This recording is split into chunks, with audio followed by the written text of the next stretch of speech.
This is your Daily Dose with Dr. D. Here's Dr. Daniela Schreier. Hi there and welcome back. I'm Dr. Daniela and you're here on Crime Time. Thank you for all your tweets and questions about the recent Jodi-Arias video that surfaced. We see Jodi-Arias after the interrogation by the detective. She's alone in the room. She's actually singing a very important song. The words are meaningful. I come to that in another podcast. But she was also talking to herself, telling herself, I should have been putting on my makeup. She also laughed inappropriately, reviewed the content of the wastebasket, and made a headstand. So we all agree, at best, this is very bizarre behavior. Let us now come to the fact, how would the prosecution and how would the defense actually interpret that? And also let me tell you what, in my view, is the difficulty with the approach of the defense. The defense would probably just say, well, people under distress are reacting in different manners. They would claim, again, it was a very difficult situation for her. And so we are seeing her attempting to self-soothe. Self-soothe means to relieve the stress, to dealing with your emotions. They might also say, well, she talked to herself, Jodi, you should have put on your makeup. That might mean that, well, she would have been able to hide behind a facade. Then number two, when she was doing actually a headstand, now I'm doing yoga, they will claim this is a really relieving activity, centering activity, and her inappropriate laughter, that's what they would say, is, as a matter of fact, very often the case when people are under distress.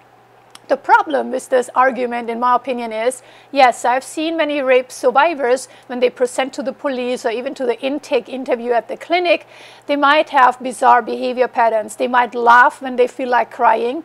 They also might make inappropriate jokes. Yet they have been rape survivors and their survival mechanisms or their defense mechanisms just kick up.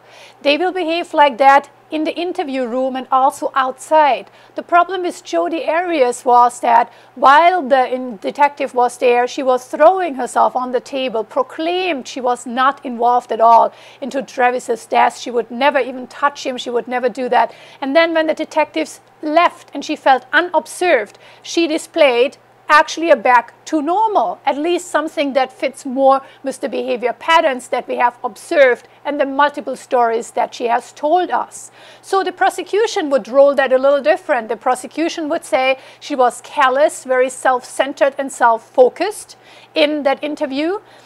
She was talking to herself very superficially, mentioned that she would actually or should have put on her makeup.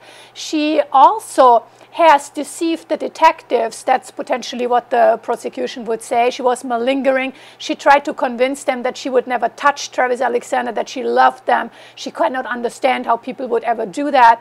But then, however, in hindsight, going back when she's really alone, she shows her true colors. Now, you always are very kind to ask about my personal view. Number one, remember, I'm not the expert in the case. If I would be, I would never even talk to you about that. I would never even tell you that I'm the expert unless you would see me working the case.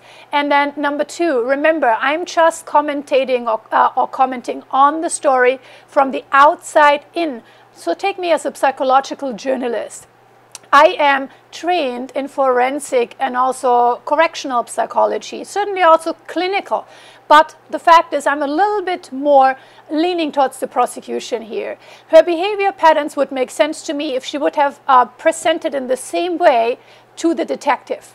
But she had a distinct actually behavior pattern. She wanted to convince, that's how it appears to me, the detective, that she was not involved. I think she's not a very sophisticated liar and she's not very believable. So I think maybe she's stretching too far. And then when she actually thinks she's unobserved, she kind of relates to herself and goes back into her own world, as that always happens. So thanks so much for being here with me. This was your Crime Time with Dr. D, and I'd love to see you back soon. Thanks, bye. This has been your Daily Dose with Dr. D. For more, go to doctordaniela.com. That's doctordaniela.com.